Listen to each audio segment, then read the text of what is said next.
Okay, it tells me that it's recording. Also, I'm going to share my screen.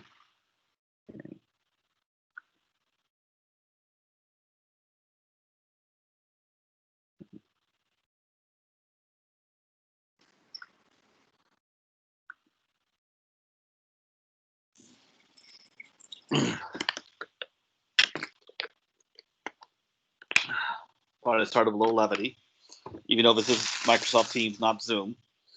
But seeing how many faces at the beginning reminded me of this. Now,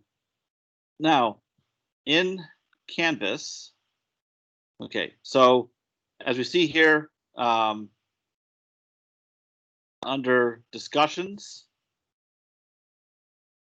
I will have items for every class meeting, every office hour.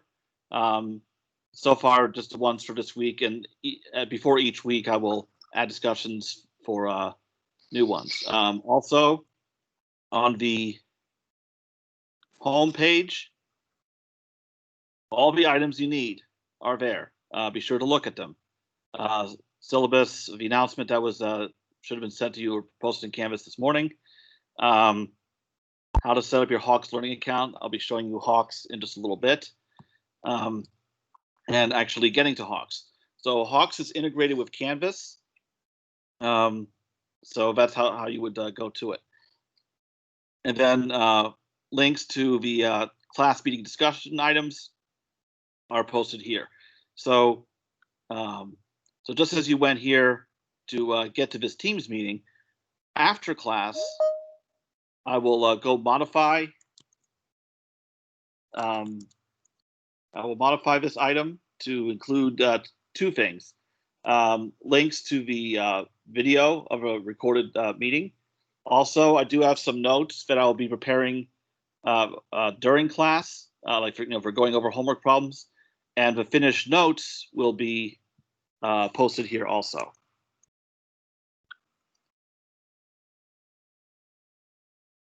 That's strange. There's someone who's supposedly being admitted, and I've clicked yes, but it won't admit them. Not sure what's going on there. Okay, so so be sure to watch for these, and also if you're not able to attend, everything will be included here shortly after. Okay.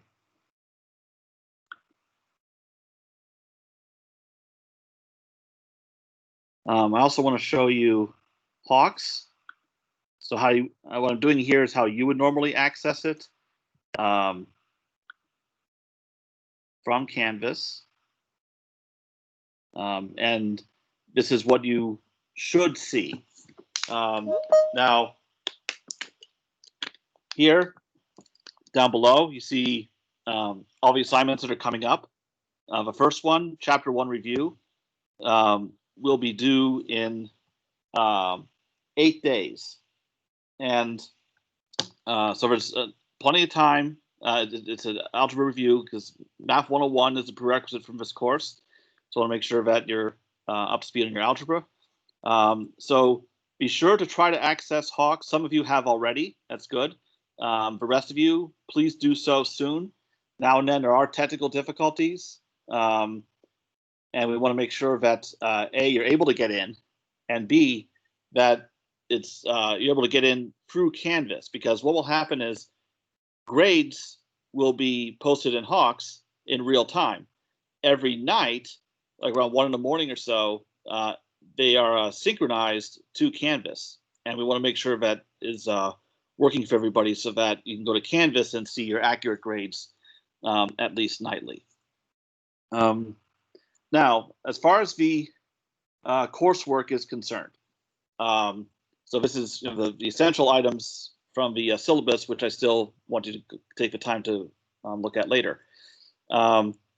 So there are 3 tests in total, so 2 during the semester and then final exam. Each test, 25%. Each of those 3 tests, 25%. The final exam grade will replace your lowest test grade. unless it is a low. So in other words, if a final helps your grade, then it will actually count for more. The remaining 25% are the homework assignments, referred to in Hawks as lessons. So for example, if I click on one of the first lessons that you'll be doing, then this is what you will see. So 3 stages: learn, practice, certify. Learn is just notes about the material, but I will be going over these things in class anyway, but this is something extra. Some lessons, when you go under the learn section, may have additional videos that are provided by Hawks. Where you start your work is practice. So you will go through the problems in a practice format where there will be certain learning aids. Once you feel you have gotten the problems down enough, then you go to certify. Certify is where you actually earn your points. You can try going to certify immediately, but if you mess up too much, you'll be required to go back to practice before trying to certify again. So certify is where you work out the homework problems and earn your homework grade. Now, what is unusual about Hawks, so this is something that Hawks Learning specifically does in all of our classes that you probably have not seen before, is they have an all or nothing approach to their grades. Because what they're looking for is not just completing the assignment, but also mastery, doing the problems well enough so that you know the material for a test. And they said the typical mastery level is right around 80%. So in other words, you do not get any credit for this lesson. In other words, you're not certified until you've gotten enough of the problems correct. And so the mastery level, again, is always going to be 75 to 80%, depending on how many problems there are. Once you hit that mastery level, your score is 100, even if you've only gotten 80% of the problems right. So it's 0 or 100. But there are several lessons. Each lesson counts for roughly 1% of your overall grade. The lowest lesson score is dropped. I have a very flexible late policy also, that if you are late in an assignment, there's an automatic 5-day grace period in case things come up, which is bound to happen.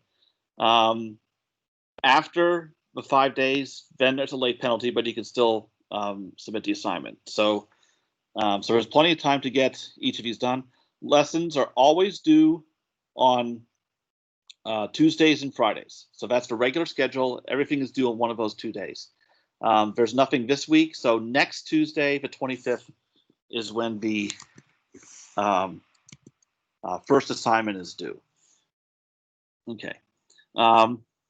Tests will also be administered in Hawks. So if we go back to the list of assignments, okay, so this is everything. So we see we have 3 tests: test 1, test 2, final, and practice test. Practice tests do not count toward your grade. They are optional. One for the final.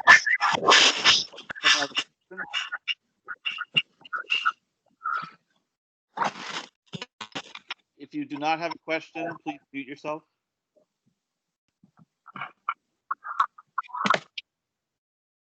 Okay. All right, so what I do is when I compose one of these tests, as soon as it's ready, I literally make a copy of it, and that's the practice test. In other words, the content is exactly the same, except certain little details like numbers or function specifics would change. So in other words, you're going to see exactly this kind of problems that you're going to have on the real test. Same length, everything. So no surprises there.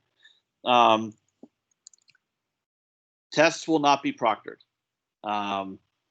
I did not like the idea of subjecting all of you to a unreliable and almost certainly overburdened virtual proctoring service such as Examity, and also having you all pay for the privilege.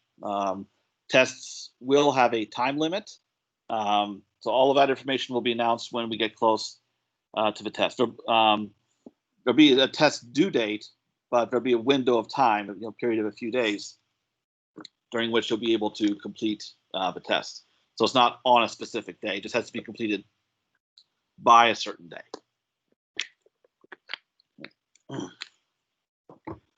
Okay.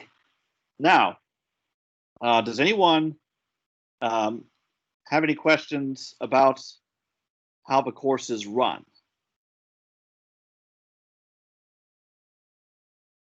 If so, please be sure to unmute yourself to ask your question.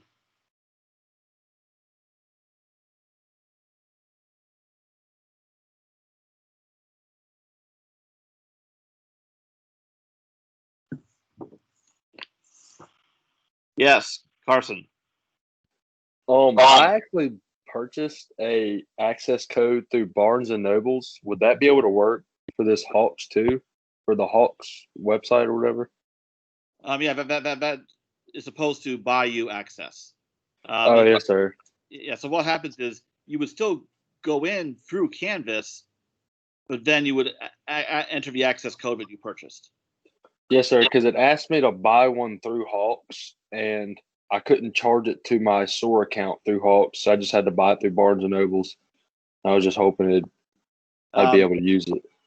Yes. Well, when you buy from Barnes and Noble, if it's a Hawks Learning Access code, and that's from a textbook that Barnes and Noble is carrying, that is supposed to get you in. If there's any difficulty with that, like if it's not giving you an opportunity to enter that access code, have you got to that point yet? Yes, sir. I actually have. Well, I'm using the temporary one right now, but I see where, I see the text box to enter my access code. Okay, yes, that's what you would do. Yes, sir. That's all I have. Okay. I also want to point out, just in general, with everybody making sure they have access, if there are any technical difficulties, be sure to contact Hawks Learning. There's not much I could do on my end to actually fix things. Like a common issue that comes up, so it's bound to happen to at least one of you, is where you have your Hawks account up and running, but it's not accessible through Canvas. And it ends up being, so then if you go through Canvas, there's like a duplicate account. Hawks runs into this situation all the time. They just go ahead and merge the accounts. So it's not a problem in the end. What I found compared to other companies that we do business with for online homework, such as Pearson or WebAssign, etc., I found Hawks to be very responsive. It's typically when I call them for anything, that they pick up right away. So they're kind of a smaller outfit, which is actually good because then they get things done faster and there's more personal attention there. So don't hesitate to reach out to them for any technical issues like that, because we want to make sure that you're able to do the work and that you're able to see your grades in Canvas. So once we have those things, then everything's good. Also, if there are difficulties with you getting up and running because of technical issues, or other issues, like for instance, it's very common, for example, for students to be delayed in starting due to financial aid issues, for instance. Let me know about that. I will be very accommodating as far as, even though there already is a grace period on assignments, if that is not sufficient, due to difficulties getting started, I will give extensions as needed just to make sure that everybody's good to go. Are there any other questions about how the course is run?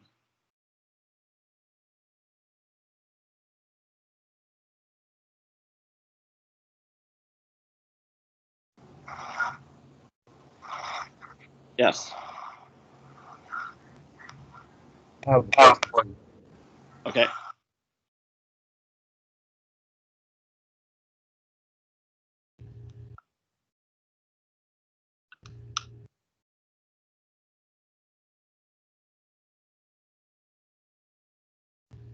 I'm sorry, what's that?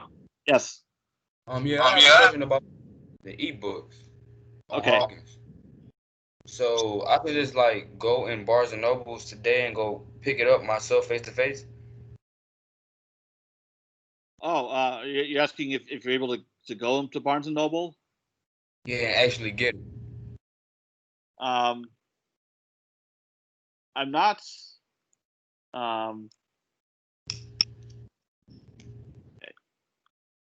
Hold on. I'm not certain about the status of individual campus facilities that are open. They probably are, just because most things on campus generally are open. You can. Yeah. Okay. But yeah, you buy your access code there and then go ahead and use it. All right. And when you say setting up, that means setting up like by the access code, right? Yeah, getting the access code. All right. Thank you. Yeah.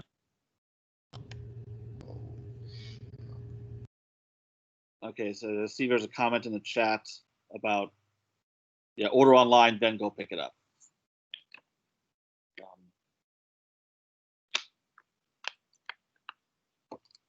I guess just to reduce foot traffic. They don't want people coming there and browsing. They just want people coming there and getting their stuff. Okay. Any further questions? Okay. So we still have some people trying to get in.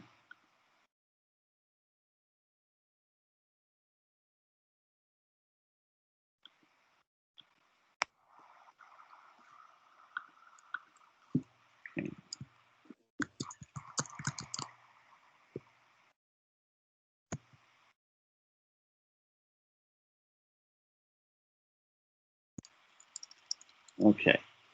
All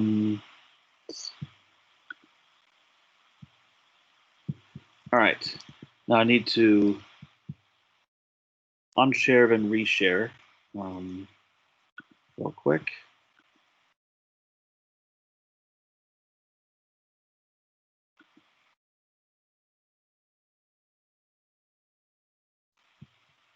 Okay. So a question in the chat. Okay, so what days of the week do we meet on here? So class meetings like today, Monday, Thursday, 9:30. So that during that time is where I'll cover material, new material. Tuesday and Friday, also 9:30. I will be here in Teams.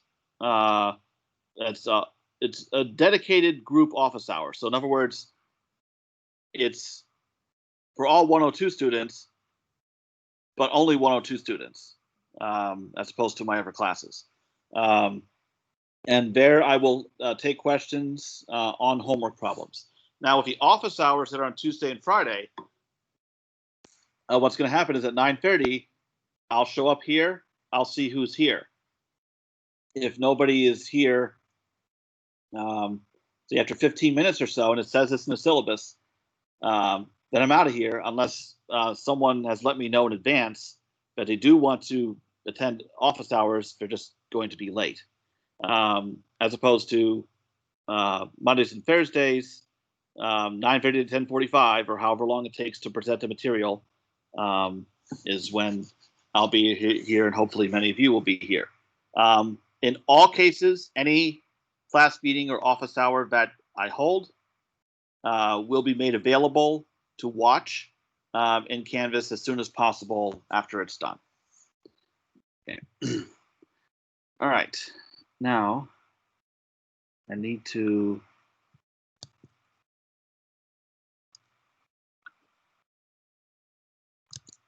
get the right thing shared on my screen.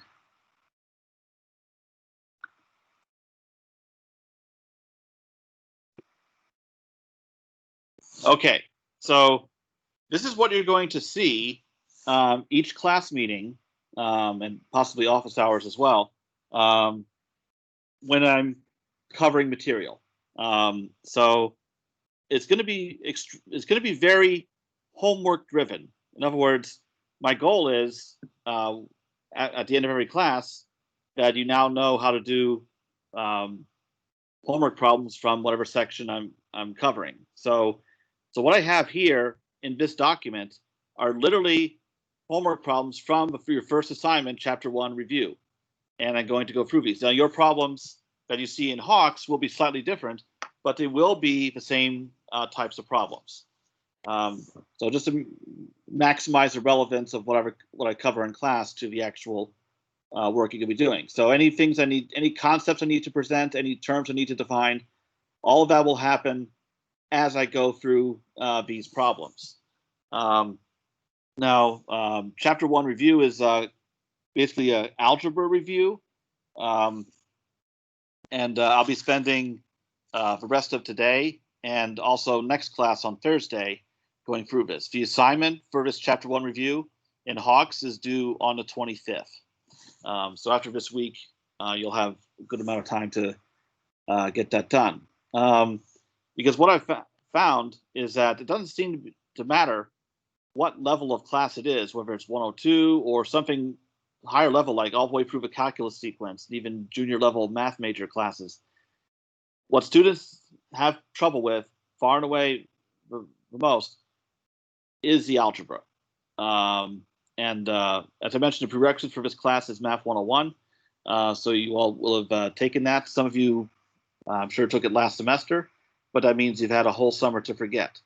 And I've noticed even in these problems, a lot of common mistakes pop up. And that's one thing I want to spend some time on. Now, those of you who have stronger algebra skills, you may find this too easy or possibly boring, but I want to make sure that everybody, all 100 of you, literally there are 100 of you, signed up for these two classes, is up to speed on your algebra before we get into calculus. So what I'll be doing is going through these, and then this will be posted in Canvas later. Okay. All right. So this is the closest I can come to writing things on the board. So for example, a problem like this, there are a lot of cases where, like in these first few problems, laws of exponents come up. That's one of the major themes in this assignment. So for this one right here, anytime you have a negative exponent, that's the same as having a positive exponent with the item in the denominator. So in this case, if you want to simplify this in such a way as to not deal with negative exponents, then the answer turns out to be 1/8. But if I were to write this a little more closely to how the problem was phrased, all right, so this is the same as -8 in the denominator, and so raised to a first power, but downstairs. And again, this is something that some of you take for granted, but from what I've seen in mistakes, not everybody does. That is exactly the same as putting a minus out here, or out here. All of these things are the same. Either way, it's -1/8. Okay. This next one, source of a very, very common mistake. In fact, I bet that if I were to poll all of you as to ask what is the answer to this, I bet I would get 2 different answers. So does someone want to shout out what the 2 different answers might be? Be sure to unmute yourself.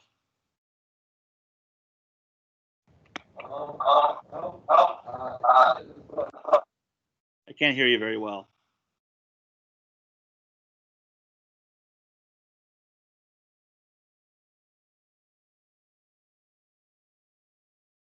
Are you there?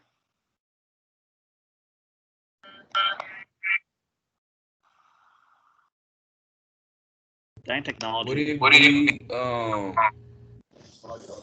Would it be 2 over -8? No, because the 2 is playing a role of an exponent. So we have something being squared. Oh, yeah. 64 and -64. Yeah, but if I were to ask everybody what the answer is, I'll bet the answers are most likely to get are either 64 or -64. Now the answer actually is -64, because what we have here is based on the order of operations, which some people make mistakes on, it's -8 squared, which is -64. In other words, the squaring happens first. Then you apply the minus sign to the result. So that's why it's -64. As opposed to, some people would claim that this is equal to +64, that they're doing the negation first. If that were the case, the -8 should be in parentheses, and that makes it clear that negation happens first, then the squaring. So in that case, it would be 64. So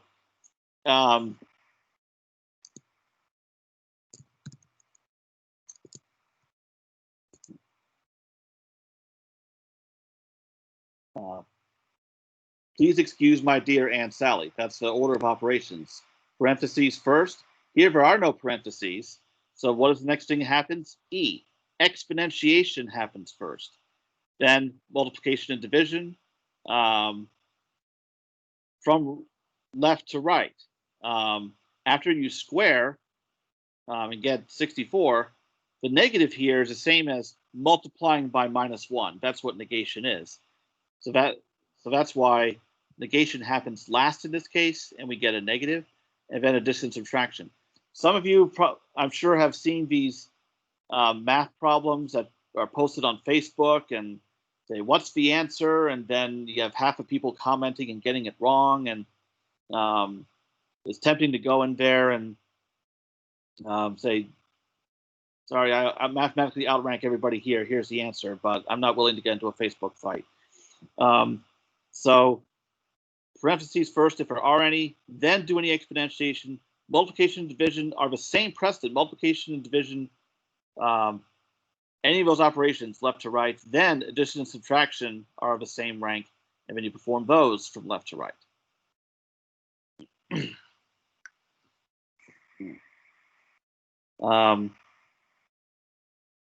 Similar thing going on here, that we have -3 and then times 4 to the -3. So if I were to carry this out in more step-by-step fashion,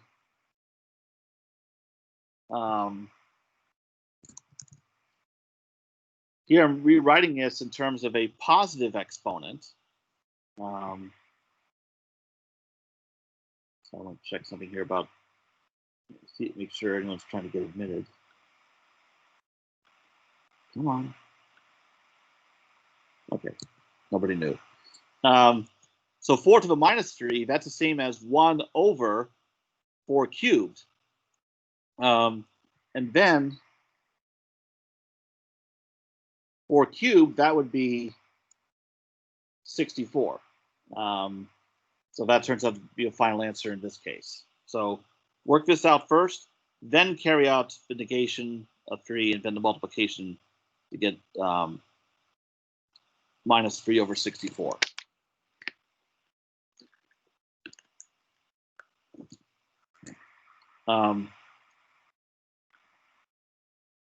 Any questions? You can either shout them out, or I can check the chat now and then that'll be easier. So that I can so I'll get notified of any new questions.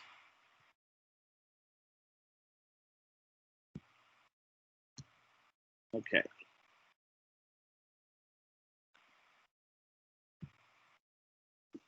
All right.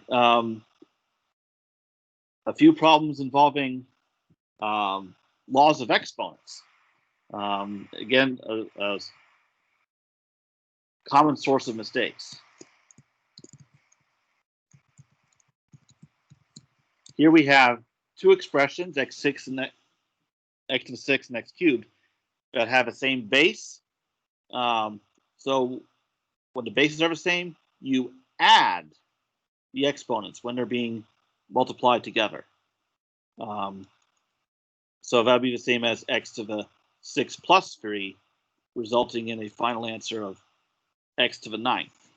Now, maybe you're wondering, is there a situation in which you would multiply exponents instead? Yes, there is. Suppose it was x to the 6, and all of that was raised to the 3rd power. Well, that'd be the same as x to the 6 times x to the 6 times x to the 6. In that case, you apply the same idea here. You're adding the exponents, and you get x to the 18. So when you have this exponentiation going on, x to the 6, the whole thing cubed, that's when you multiply the exponents. As be sure to distinguish from this case where you would add them.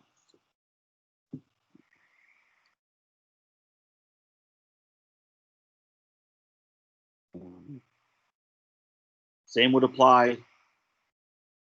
in this next one. Here we add the exponents, so we get x to the 4 minus 2.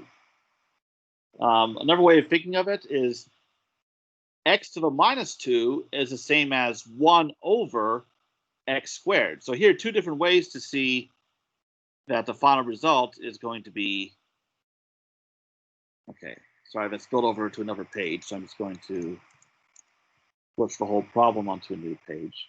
Okay.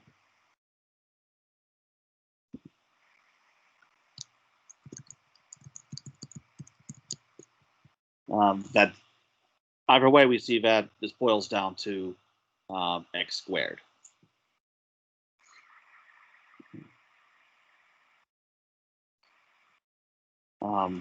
Same idea with this one. It's kind of strange to have a negative exponent also in the denominator. So when you have a ratio like this, where you have a division, you would subtract the exponents. So here we're multiplying, so we add the exponents. Here we're dividing.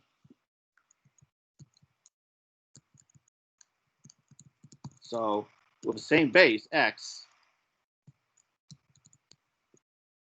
that we subtract the exponents. So we have x to the 4 minus a minus 4, or another way of looking at it would be, we move this up to the numerator by negating the exponent. So either way, you're going to have x to the 4th, that was there before, times x to the 4th. So the final answer will be x to the 8th.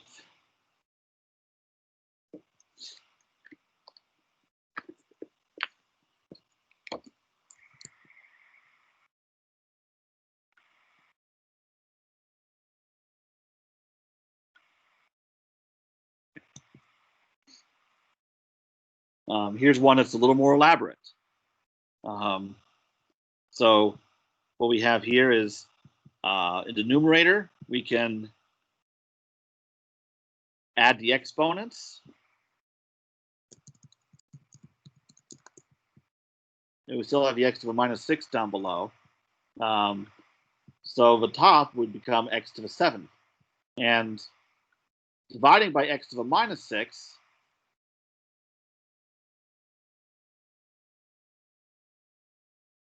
is the same as multiplying by x to the plus 6.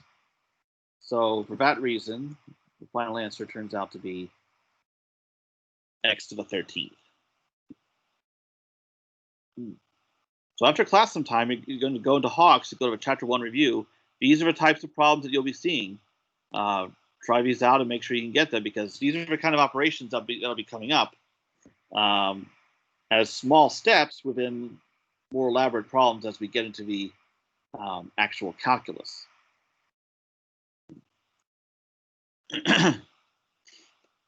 Now, you see these next three problems here all deal with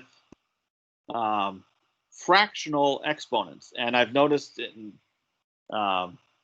previous instances of teaching 102 that fractional exponents cause a fair amount of difficulty for students. So here we have 64 to the 1/2 power. So that is the same as taking the square root. So raising an expression to the 1/2 power is the same as taking the square root. And so I know this is a sort of problem that these days most students turn to their calculator for. But 64 is 8 squared, so the answer turns out to be 8. We're making the assumption of taking the positive square root by default.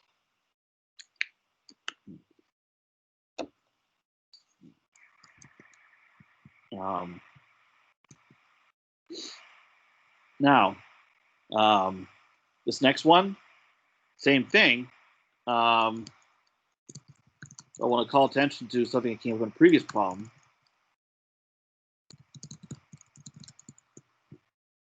Order of operations.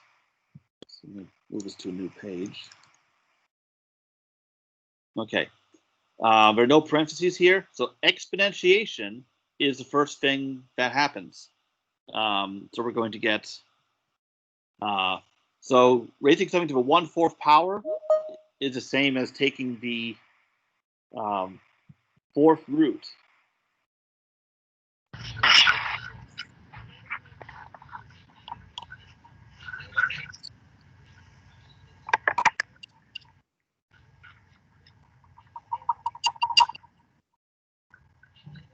All right.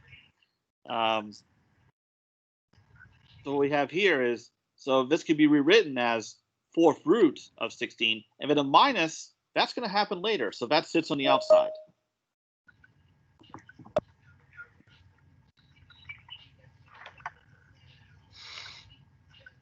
All right, it's getting new people admitted. Okay.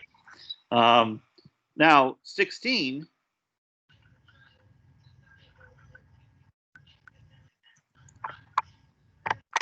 happens to be 2 to the 4th power.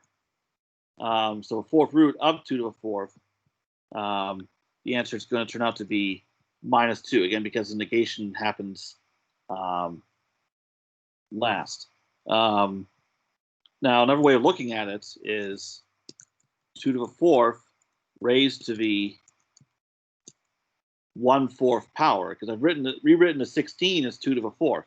And remember what I said earlier, when you have an expression like this, it's being that's something that's already has an exponentiation in it, but that's being raised to a power. What do you do in that case? Multiply the exponents. So that'd be -2 to the 1st, because the 4 and the 1/4 cancel out, leaving you with 2 to the 1st power, but 2 to the 1st power is just 2. So -2 is the final answer in that case. So so we're taking a different root of a number, and not square root, but not just square root, but cube root, 4th root, etc. That's raising to the 1 over that power, whichever root you're taking. Right. Calculators generally have a x to the y function, so you'd enter your base first, and then hit the x to the y button, and then enter the exponent to raise it to whatever power. Now, the order of operations is implied here, but in carrying out your work, it's generally a good idea to use parentheses liberally. So this would be equivalent to minus and then 16 to the 1/4. Negation happens after.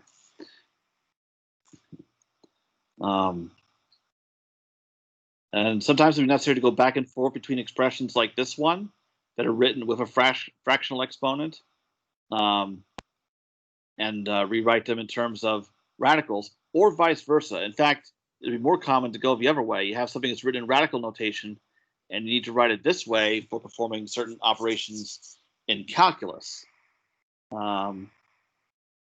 So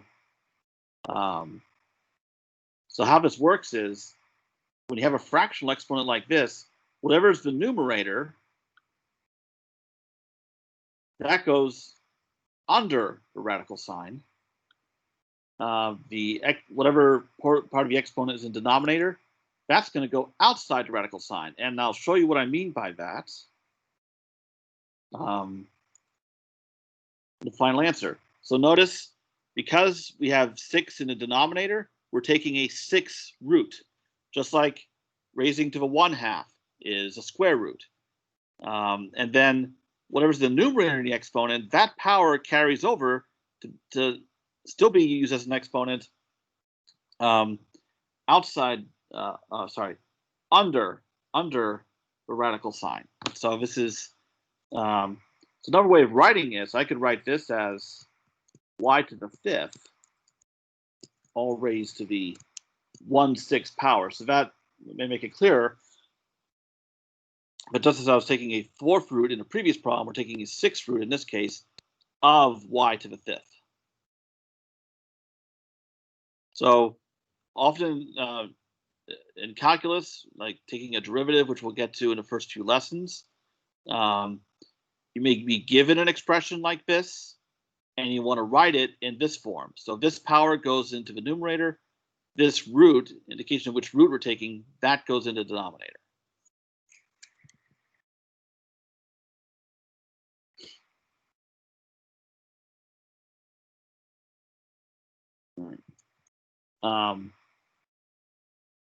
What about working with radical expressions and simplifying them? Here we have square root of 16, but 16 is the same as 4 squared. So that can be rewritten as 4 squared raised to the 1/2 power. By laws of exponents, you would multiply the exponents in this case. The exponents 2 and 1/2 will cancel, and we'd be left with 4 to the 1st power, and that is why the answer turns out to be 4 in this case. Now, a more interesting problem is this next one, and this takes me to some very common mistakes when it comes to certain operations, especially those involving square roots. Because what you can do, if you have a square root of a fraction, you can rewrite that as a fraction involving square roots. So the square root of a ratio is the same as the ratio of a square roots. So then you can take the square roots of the numerator and denominator individually and wind up with the answer 3/4. But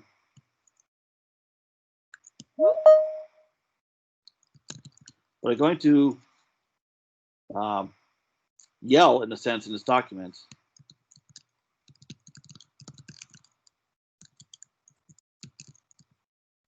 Confusing addition and multiplication. That seems like a strange statement, but here's why I'm saying that.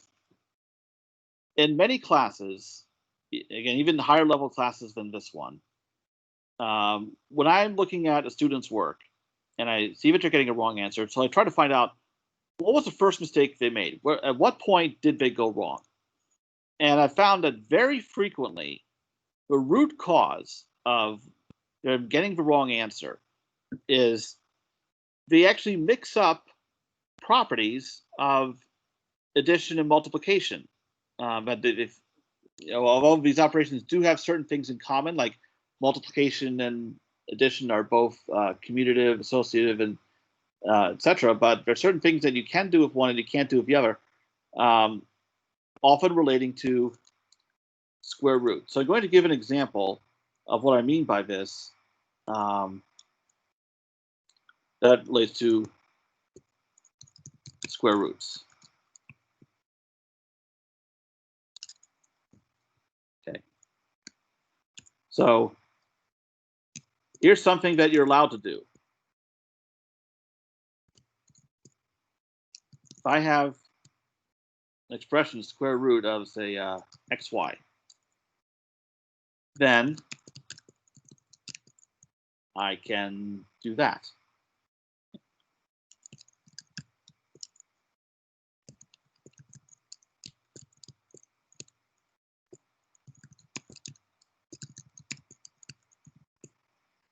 That cannot do. And there's other operations like this where whatever it is okay when it's multiplication that's happening, but not when it's addition. So, so that's something to be mindful of, which things are allowed and which aren't. Now, one thing I often do with students when they're having difficulty with their homework, if you're trying to work out a problem in Hawks and you're just not getting it, and you don't know why, show me your work. I can look at it and very quickly diagnose, oh, you did this thing here. And I strongly encourage you to take advantage of that, because you might have picked up some bad habits somewhere, and I'm able to tell you, no, you got to stop doing that. And that could not only help you prove out one problem, but lessen headaches on other ones after that. So, and that will almost certainly be a more time-efficient way for you to learn the algebraic and calculus skills that you need to get through this class. All right. Now, does anyone have any questions about the problems up to this point?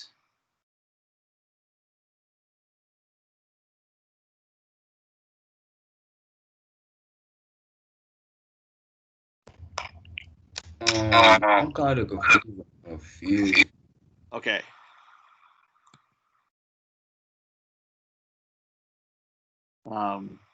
Such as?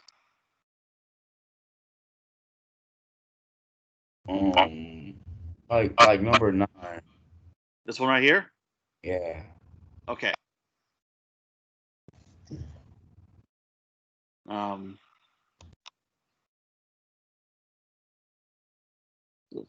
So what's causing confusion? Really, just simplifying the equation. I understand how you got the 2 and a 4, but I'm not sure about the other part. So down here? Right. Okay. So once I've rewritten the 16 as 2 to the 4th, okay, I'm going to write out here, whoops. Okay. I need to navigate back to that point. Oops, wrong problem. Using this law of exponents, x to the a raised to the b power is the same as x raised to the a times b power. In this case, x would be 2, a would be 4, and b would be 1/4. So what's happening here is I've set aside the minus because that's going to be applied last anyway. But here I have 2 to the 4 times 1/4. And then the 4 and the 1/4 cancel each other out, and that's what leaves me with 2 to the 1st. But anything raised to the 1st power is itself. So that's why it boils down to -2. But this is the key right here. This is the law of exponents that I'm using to get from here to here.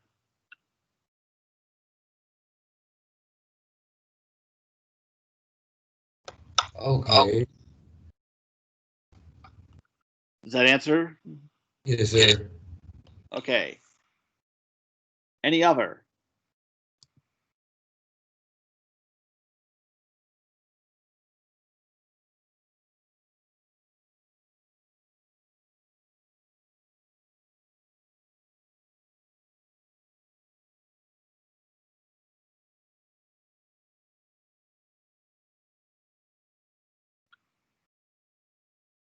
Okay. I think what I'll do is, okay, we have less than 20 minutes left. I'm going to do a couple more. And I still have problems involving polynomials that I'll save for next class. So we're doing pretty well on time here. So this one, multiplying out x plus 8 times x plus 6, when you have two polynomials like these, and you're going to expand them. Now, who can tell me what is the one-word description of how you remember how to multiply these out properly? Distribute. Well, yeah, you are distributing, but the one simple word that's used to describe this. Foil. Foil. Yeah, foil, which is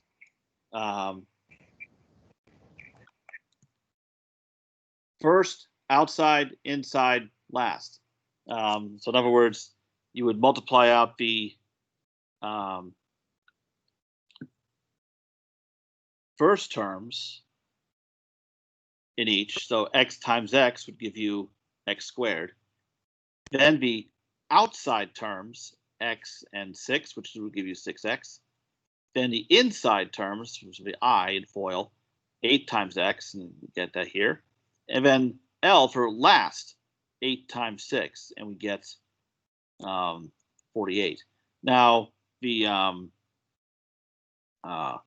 middle two terms, these are like terms. They're both a coefficient times x, so they can be combined, and that is what leads to the final answer.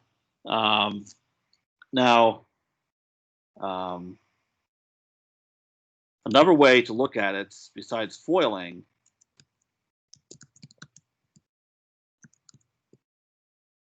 is using distributive property, where I take x multiplied by x plus 6 plus 8 and multiply that by x plus 6. So what I've done in this case is I've taken the x plus 6 and distributed it through the x plus 8, and that's what leads me to this right here. And then I can distribute again. I can take the x and distribute it through the x plus 6. And I'll put that part in parentheses.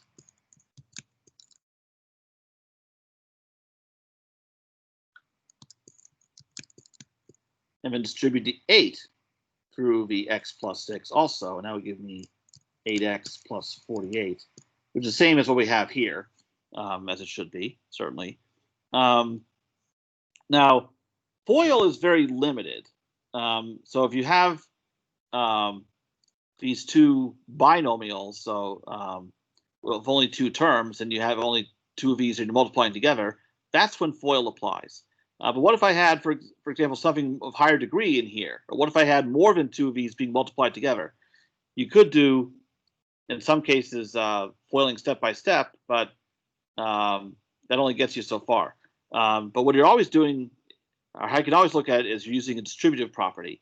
So here I just distributed the x plus 6 through the x plus 8 to get this far, and then use a distributive property 2 more times to get to this point.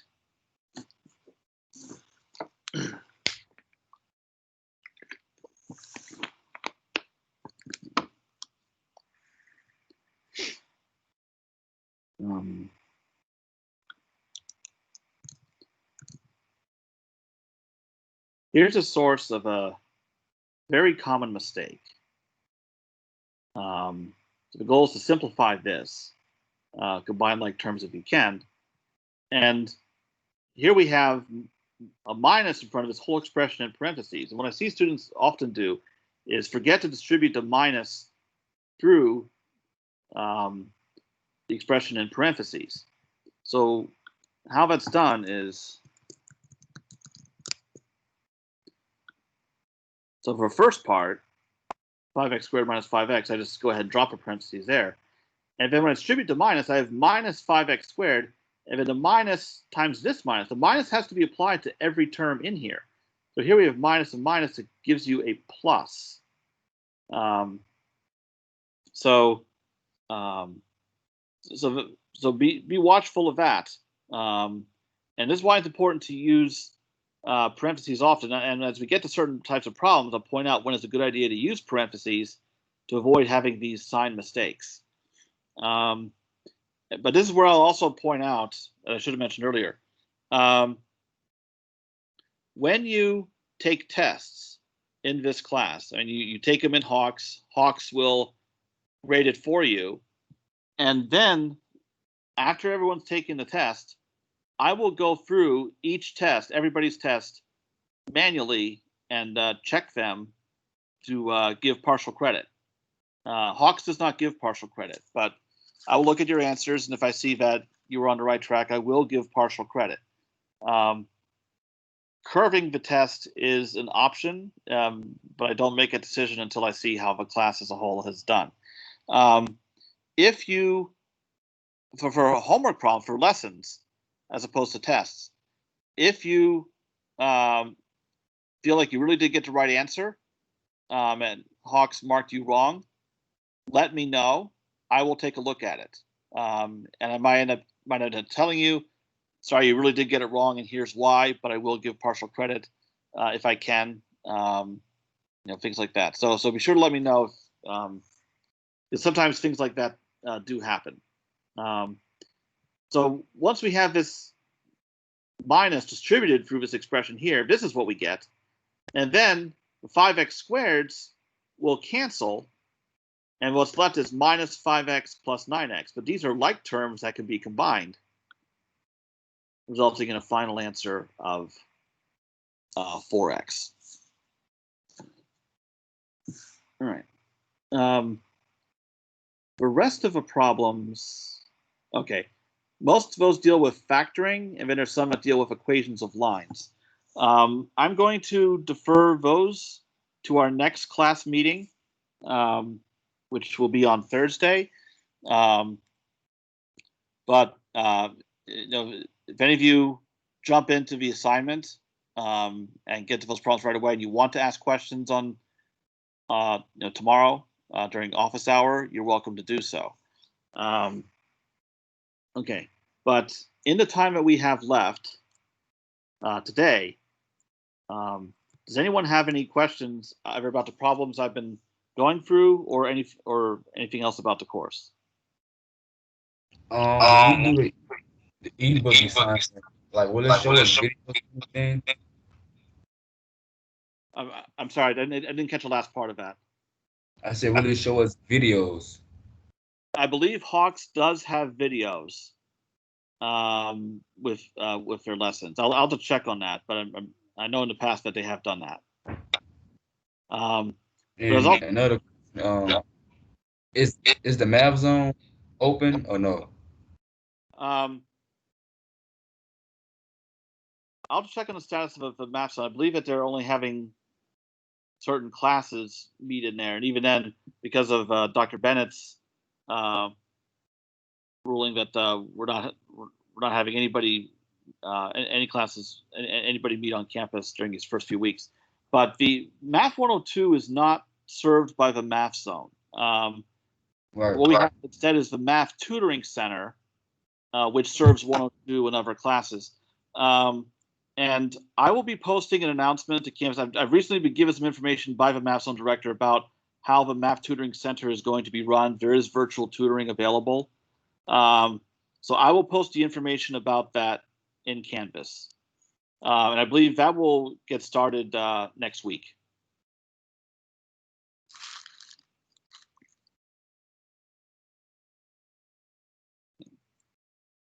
Are there other questions?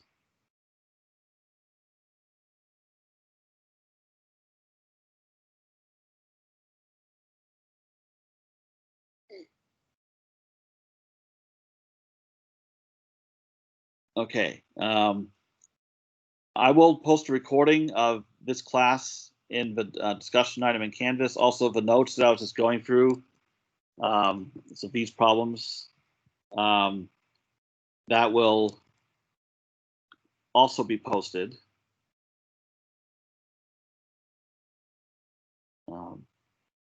In Canvas. Now, those of you who have not yet gone into Hawks, please do so. Go to the homepage for this class in Canvas. Click on the link there to access Hawks Learning. Make sure that you're able to get in. If you are having difficulty, either let me know or let Hawks know, and we're going to take care of it. I want to make sure that within a day or two that each and every one of you is able to access the assignment, get working, and have it set up for grades to synchronize. And if you have any difficulties or problems, let me know. But I will be here tomorrow at 9:30 here in Teams. So the discussion item for office hours is there in Canvas. So you click on that to participate like you did today. And again, if I don't see anybody here after 15 minutes, I'm gone. But if you do want to attend and you'll be late, let me know so that I'll stick around. I think there's okay. So I see a question in the chat. Yes, is just the access code for Hawks. That is the one and only purchase that is needed. We have two options to buy just the online access, or for extra to get a physical textbook, but that's certainly not required. Just getting the access to Hawks will be enough.